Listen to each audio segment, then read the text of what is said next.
জীবনের গতি থাকুক always on।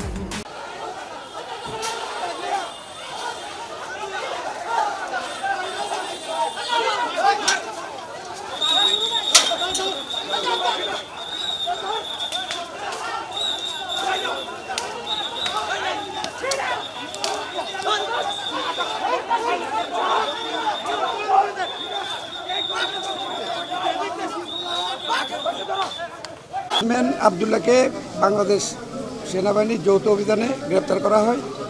গ্রেপ্তার করার পর আমাদের সদর থানা পুলিশের জেলা পুলিশের হেফাজতে প্রদান করে তাকে আমরা আমাদের উপযুক্ত যথাযথ পুলিশি প্রহরায় থানায় নিয়ে আসার কাবিল থানা গেটের বাইরে বিভিন্ন জায়গায় পূর্ব থেকে উৎপেতে থাকা সন্ত্রাসী মহল আবদুল্লাহর সন্ত্রাসী বাহিনী অতর্কিতে পুলিশ পিকেটের উপর হামলা করে আসামি ছিনিয়ে নিয়ে যাওয়ার চেষ্টা করে।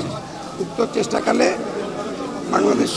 বাংলাদেশ সুসংবদ্ধ পুলিশ যথাযথ প্রফেশনালিটি এবং দায়িত্বের বোধের পরিচয় দিয়ে সন্ত্রাসীদেরকে প্রতিহত করে।